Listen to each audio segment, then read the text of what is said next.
Success. From everything that I've heard, the setup of the show and everything else, it looks really good, and everybody seems to be having a great time. And that's only possible because you guys are here to make it so. So everybody give themselves a big pat on the back for making the effort to come down here and make the event a success.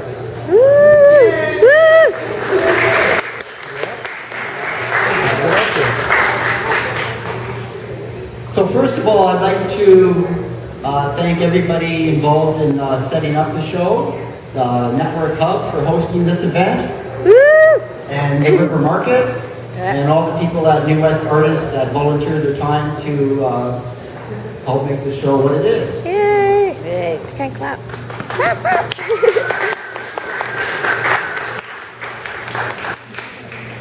So our first poet will be Candice James, the Poet Laureate of New Westminster. We were lucky enough to have Candice and Janet Kay, another well-known poet in New Westminster, on the front page of the News Leader on Wednesday, and hopefully that drew some people here. So without further ado, I'll introduce Candice, and she'll read Bleak House Alley.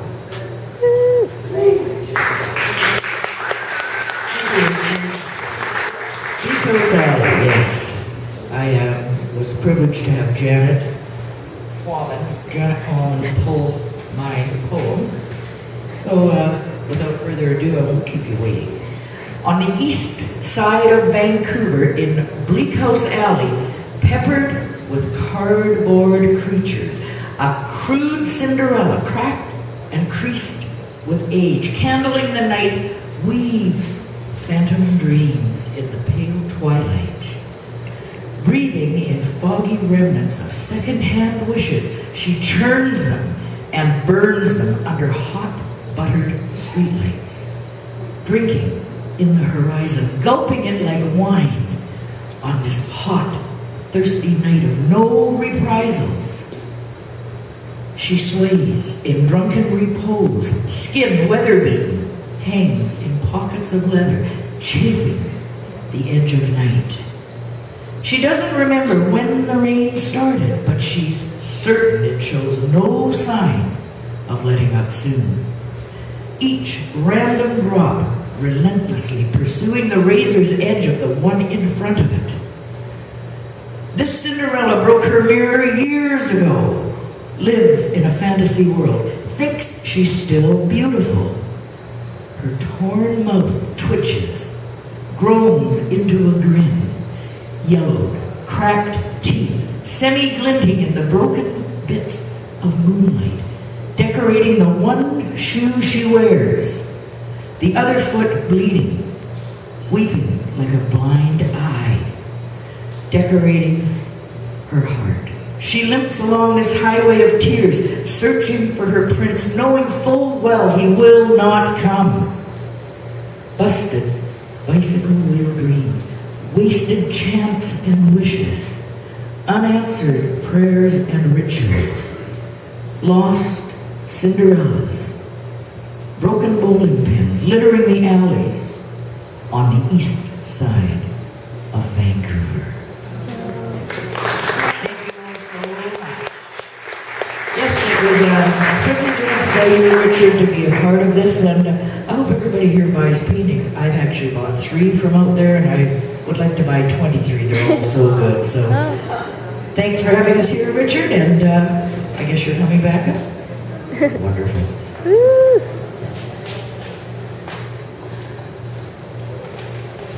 That was wonderful. Good job. Our next poet will be Bibi. I can't pronounce her name, to be frank. So, Bibiana. Hi, I'm Bibiana Tomasic, and I just wanted to say thank you to the New West artists for this opportunity. As a poet, we don't get a chance to collaborate very often, so it's really nice to be part of something else sort of that's bigger than our poems. And I'd also like to thank Perry Nyland, who asked me to write a couple of poems. We talked about what we would what we would work on. Perry's been working on watercolors for the last 8 years.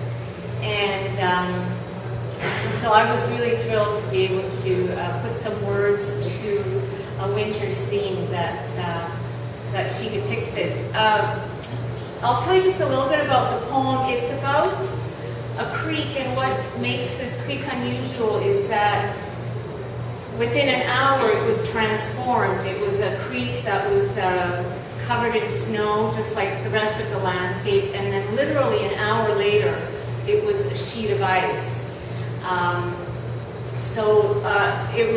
It was fun to write about the creek, but as all the other poets in the room know, you start out writing about a creek, but you end up writing about something else as well. So this poem is also about healing. All right,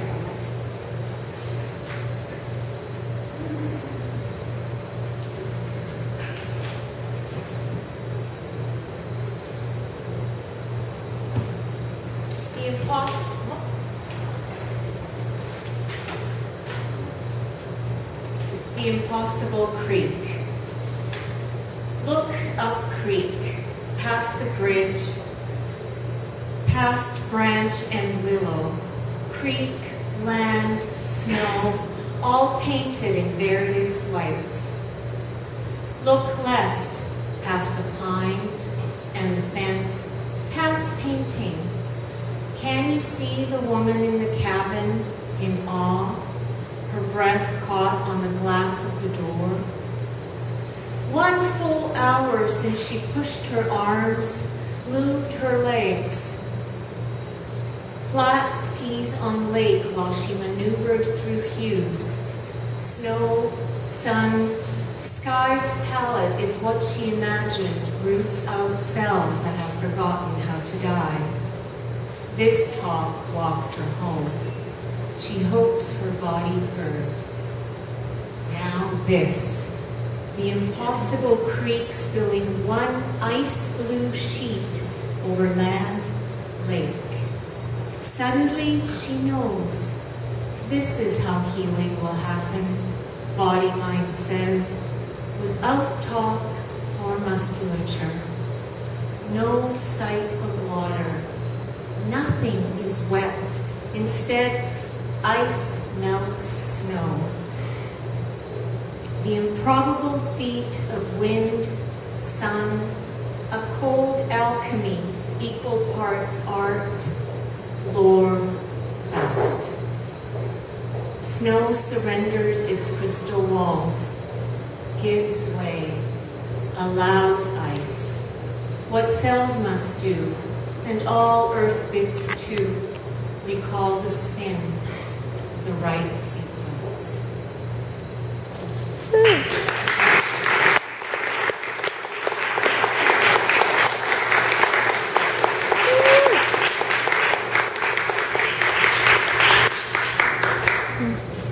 Thank you. So we have 2 more poets to read, and we have a person from Vancouver.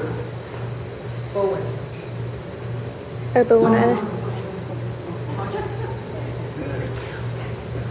I can't pronounce her name either, so please introduce yourself. Meharoona.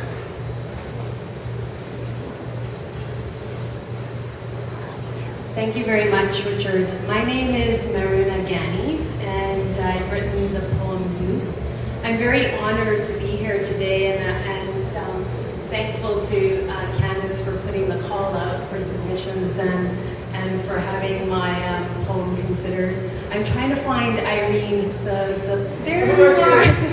I really wanted to meet you.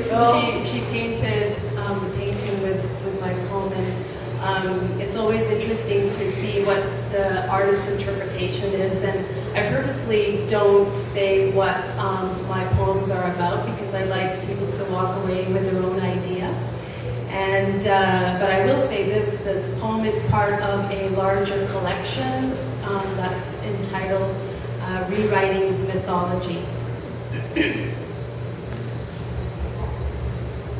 Muse. Your hands grabbed the moon, held it, rubbed it, extracted light, scattered it on my skin, massaged into my being. We lay still. Late night voices caressed one another. Nothing I want more than to hear you muse, share thoughts, dreams, nightmares, and breath. What's this chord you hit? Deep in the corner of my heart, long forgotten, behind walls, intimacy, fear, vulnerabilities. Temple's gates reopened. Behind it, evidence of broken hearts, past lovers, grass imprinted where once they lay. It's you and me now, my muse, trembling under the residue of a new moon. Thank you very much.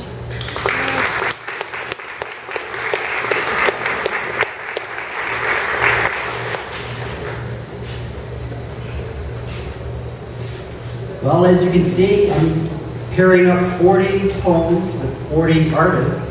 Proved to be like a wonderful experience for everybody involved. So thanks to the poets and to the artists. And our last poet is Jude, Neale from Bibiana. Hey, Jude. Of course, my binder is upside down. Of course, my glasses are at home.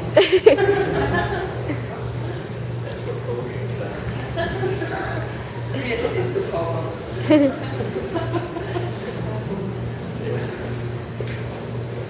I have one copy. I was in Ghani, Manitoba in February, and it was 30 below. And I'm from Vancouver, particularly from Bowen Island, and I dress like this all year round. I was a little bit taken back. This is called Baby. It's cold out there. February, Ghani, Manitoba. Wet leaves and gray clouds have softened me. My idea of layering for winter is to wear a turquoise scarf over my little black Mexican dress. Today you showed me how to glide on frozen water. The wind bit and burrowed under my gray woolen coat. 30 below, and the lake is scuffed with new snow. Cold steals my breath, and I gasp at the greed of the old patient ice. You didn't tell me how the prairies lifted the snow like summer moths, so that I could fall backwards towards the beginning, silver and flashing, a spaces of light. Ooh.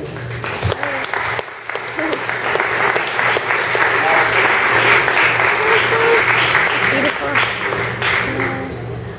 Well, that's it for this part of the show. Thank you very much to all the poets and the artists and the visitors. We're still open for another hour or so. I think we're going to try and have another poetry reading here at the Network Hub, also known as the Artwork Hub, in a week or perhaps two, so details will follow and we'll do as much publicity as we can. So thanks again once to everybody, and on one last note, the bartender who's been so kind to volunteer their time is actually the artist that did Jude's picture. Yeah, So if you're interested in talking to him about how he interpreted her poem, feel free to ask him. Thanks again. Thank you. Thanks.